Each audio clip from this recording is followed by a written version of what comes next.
Good morning. I hope all of you are going really well today and that Father God is blessing you in your walk with Him. Today I'm going to read from the book of Jasher, chapter 23. And I'll just read chapter 23 today. It's actually a long chapter. So, okay, Jasher 23. At that time the word of the Lord came to Abraham and said to him, Abraham. And Abraham said, Here I am. He said to him, Take now your son, your only son whom you love, even Isaac, and go to the land of Moriah, and offer him there for a burnt offering, on one of the mountains which shall be shown to you, for there you will see a cloud and the glory of the Lord. And Abraham said within himself, How shall I separate my son Isaac from Sarah his mother, in order to bring him up for a burnt offering before the Lord? Abraham came into the tent, and he sat before Sarah his wife, and he spoke these words to her. My son Isaac is grown up, and he has not for some time studied the service of his God. Tomorrow I will go and bring him to Shem, and Eber his son, and there he will learn the ways of the Lord. For they will teach him to know the Lord, as well as to know that when he prays continually before the Lord, he will answer him. There he will know the way of serving the Lord his God. And Sarah said, You have spoken well. Go, my lord, and do to him as you have said, but remove him not at a great distance from me, neither let him remain there too long, for my soul is bound within his soul. Abraham said to Sarah, My daughter, let us pray to the Lord our God, that he may do good with us. And Sarah took her son Isaac, and he abode all that night with her. And she kissed and embraced him, and gave him instructions till morning. She said to him, O my son, how can my soul separate itself from you? And she still kissed him and embraced him, and she gave Abraham instructions concerning him. Sarah said to Abraham, O my lord, I pray you take care of your son, and watch over him, for I have no other son or daughter but him. Turn not away from him. If he is hungry, give him bread. And if he is thirsty, give him water to drink. Do not let him go on foot, neither let him sit in the sun.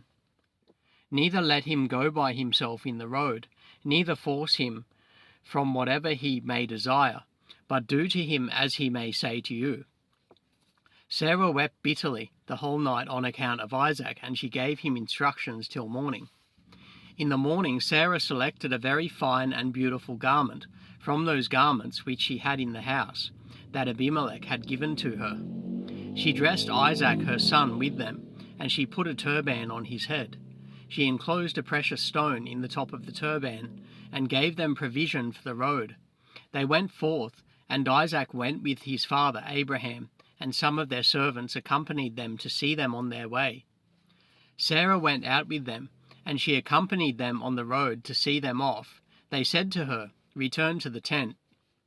When Sarah heard the words of her son Isaac, she wept bitterly, and Abraham her husband wept with her, and their son wept with them, a great weeping. Also those who went with them wept greatly. And Sarah caught hold of her son Isaac, and she held him in her arms, and she embraced him, and continued to weep with him. And Sarah said, Who knows if after this day I shall ever see you again? They still wept together, Abraham, Sarah, and Isaac, and all those that accompanied them on the road wept with them.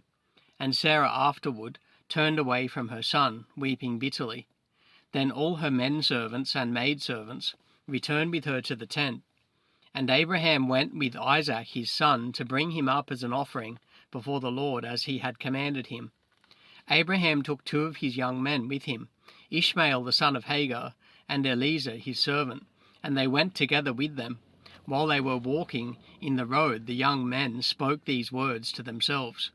Ishmael said to Eliezer, Now my father Abraham is going with Isaac to bring him up for a burnt offering to the Lord, as he commanded him. When he returns, he will give to me all he possesses, to inherit after him, for I am his firstborn. And Eliezer answered Ishmael and said, Certainly Abraham did cast you away with your mother, and swear that you should not inherit anything of all he possesses. To whom will he give all that he has, with all his treasures, but to me his servant, who has been faithful in his house, who has served him night and day, and has done all he desired me. To me he will bequeath at his death all he possesses."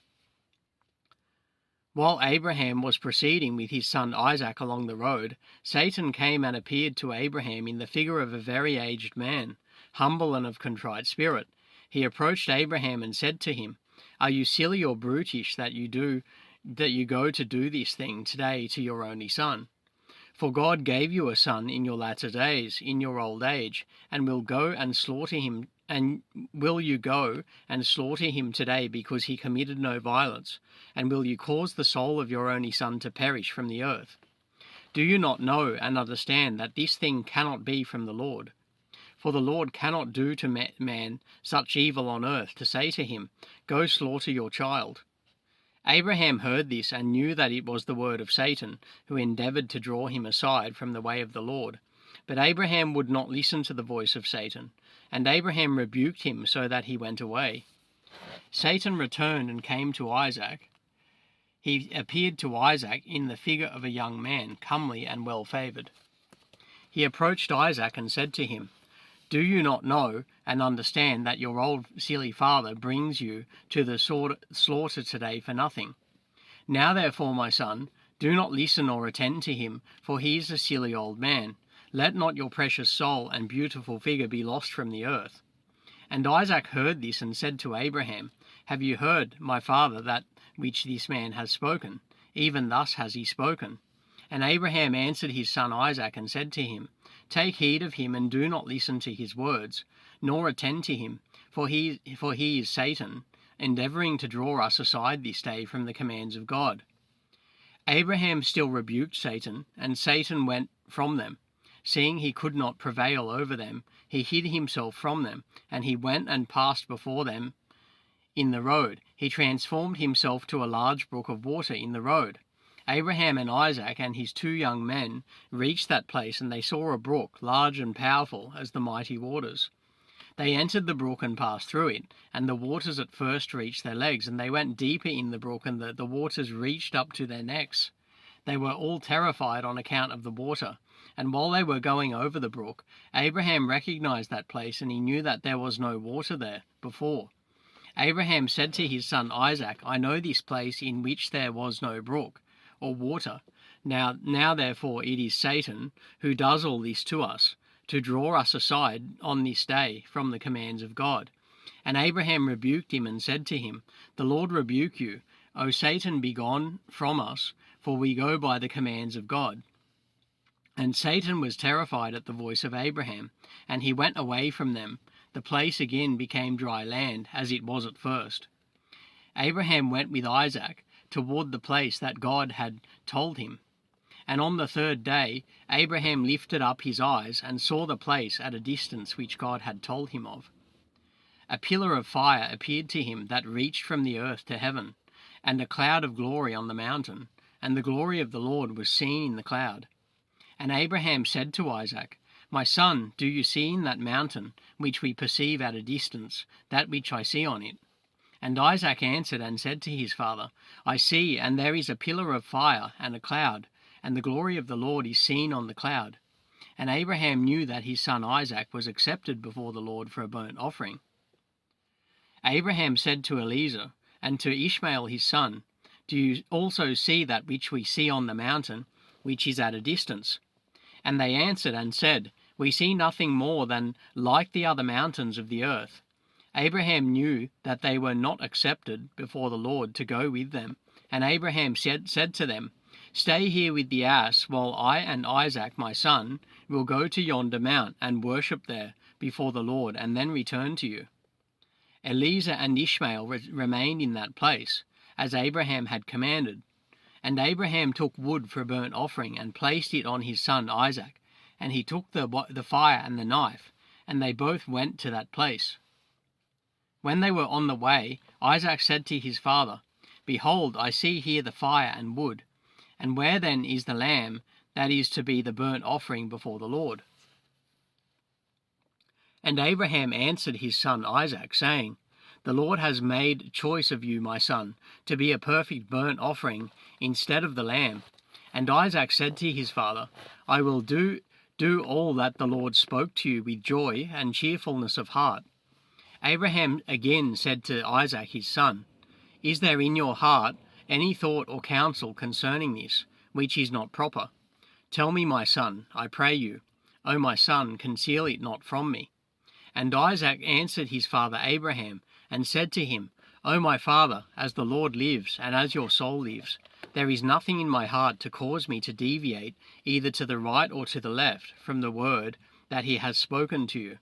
Neither limb nor muscle has moved or stirred at this, nor is there in my heart any thought or evil counsel concerning this. But I am of joyful and cheerful heart in this matter, and I say, Blessed is the Lord who has this day chosen me to be a burnt offering before him. Abraham greatly rejoiced at the words of Isaac, and they went on and came together to that place that the Lord had spoken of. Abraham approached to build the altar in that place, and Abraham was weeping. Isaac took stones and mortar until they had finished building the altar, and Abraham took the wood and placed it in order on the altar which he had built. He took his son Isaac and bound him in order to place him on the wood which was on the altar to kill him for a burnt offering before the Lord. Isaac said to his father, Bind me securely and then place me on the altar that I should not turn and move, and break loose from the force of the knife on my flesh, and therefore profane the burnt offering. And Abraham did so. Isaac still said to his father, O my father, when you have slain me and burnt me for an offering, take with you that which remains of my ashes to bring to Sarah my mother, and say to her, This is the sweet-smelling savour of Isaac. But do not tell her this, if she should sit near a well or on any high place, that she would cast her soul after me and die. And Abraham heard the words of Isaac, and he lifted up his voice and wept when Isaac spake these words. Abraham's tears gushed down on Isaac his son, and Isaac wept bitterly. He said to his father, Hasten, O my father, and do with me the will of the Lord our God, as he has commanded you. The hearts of Abraham and Isaac rejoiced at this thing which the Lord had commanded them, but the eye wept bitterly while the heart rejoiced. And Abraham bound his son Isaac, and placed him on the altar on the wood, and Isaac stretched forth his neck on the altar before his father. Abraham stretched forth his hand to take the knife to kill his son as a burnt offering before the Lord. At that time the angels of mercy came before the Lord, and spoke to him concerning Isaac, saying, O Lord, you are a merciful and compassionate King over all that you have created in heaven and in earth, and you support them all. Give therefore ransom and redemption instead of your servant Isaac, and pity and have compassion on Abraham and Isaac his son, who are this day performing your commands. Have you seen, O Lord, how Isaac the son of Abraham, your servant, is bound down to the slaughter like an animal? Now therefore let your pity be roused for them, O Lord. At that time the Lord appeared to Abraham, and called to him from heaven, and said to him, Lay not your hand on the lad, neither do anything to him, for now I know that you fear God in performing this act, and in not withholding your son, your only son, from me. And Abraham lifted up his eyes and looked, and behold, a ram was caught in a thicket by its horns. That was the ram which the Lord had created in the earth in the day that he made heaven and earth and heaven. For the Lord had prepared this ram from that day to be a burnt offering instead of Isaac. This ram was advancing to Abraham when Satan caught hold of him and entangled his horns in the thicket, so that he might not advance to Abraham, in order that Abraham might kill his son. And Abraham, seeing the ram advancing to him, and Satan withholding him, fetched him and brought him before the altar. He loosened his son Isaac from his binding, and he put the ram in his stead. Abraham killed the ram on the altar, and brought it up as an offering in the place of his son Isaac. Abraham sprinkled some of the blood of the ram on the altar, and he exclaimed and said, This is the place of my son, and may it be considered this day as the blood of my son before the Lord. And all that Abraham did on this occasion by the altar, he would exclaim and say, This is in the place of my son, and may it this day be considered before the Lord in the place of my son. And Abraham finished the whole service by the altar, And the service was accepted before the Lord, and was accounted as if it had been Isaac. And the Lord blessed Abraham and his descendants on that day. Satan went to Sarah, and he appeared to her in the figure of an old man, very humble and meek. And Abraham was yet engaged in the burnt offering before the Lord. And he said to her, Do you not know all the work that Abraham has made with your only son this day? For he took Isaac and built an altar, and killed him, and brought him up as a sacrifice on the altar. Isaac cried and wept before his father, but he looked not at him, neither did he have compassion over him. Satan repeated these words, and he went away from her. Sarah heard all the words of Satan, and she imagined him to be an old man from among the sons of men, who had been with her son, and had come and told her these things. And Sarah lifted up her voice and wept and cried out bitterly on account of her son. She threw herself on the ground, and she cast dust on her head. And she said, O my son, Isaac my son, O that I had this day died instead of you. And she continued to weep, and said, It grieves me for you, O my son Isaac, O that I had died this day in your stead. She still continued to weep, and said, It grieves me for you, after I have reared you, and have brought you up. Now my joy is turned into mourning over you. I who had a longing for you, and cried and prayed to God, till I gave birth to you at 90 years old, and now you have served this day for the knife and the fire, to be made an offering. But I console myself with you, my son, in its being the word of the Lord, for you did perform the command of your God. Who can go contrary to the word of our God, in whose hands is the soul of every living creature? You are just, O Lord our God, for all your works are good and righteous. For I also am rejoiced with your word, which you did command. While my eye weeps bitterly, my heart rejoices. Sarah laid her head on the bosom of one of her handmaids, and she became as still as a stone. Afterward she rose up, and went about making inquiries, till she came to Hebron. She inquired of all those whom she met walking in the road, and no one could tell her what had happened to her son. She came with her maidservants and menservants to Kiriath Arba, which is Hebron, and she asked concerning her son. She remained there while she sent some of her servants to seek where Abraham had gone with Isaac. They went to seek him in the house of Shem and Eber, and they could not find him, and they sought throughout the land, and he was not there. And then Satan came to Sarah in the shape of an old man. He came and stood before her, and said to her, I spoke falsely to you, for Abraham did not kill his son, and he is not dead. When she heard the word, her joy was so greatly violent on account of her son, that her soul went out through joy, and she died, and was gathered to her people. When Abraham had finished his service, he returned with his son Isaac to his young men, and they rose up and went together to Beersheba, and they came home. And Abraham sought for Sarah, and could not find her, and he made inquiries concerning her. They said to him, She went as far as Hebron to seek you both, where you had gone, for thus was she informed. Abraham and Isaac went to her to Hebron, and when they found that she was dead, they lifted up their voices and wept bitterly over her. Isaac fell on his mother's face, and wept over her. And he said, O my mother, how have you left me? And where have you gone? O how have you left me? And Abraham and Isaac wept greatly, and all their servants wept with them on account of Sarah, and they mourned over her, a great and heavy mourning. Yeah, so that concludes my reading of the book of Jasher today. I've read the chapter 23 today. Next time I read from the book of Jasher, I'll read chapter 24. And I pray that God blesses each and every one of you today, and all of you have a blessed day.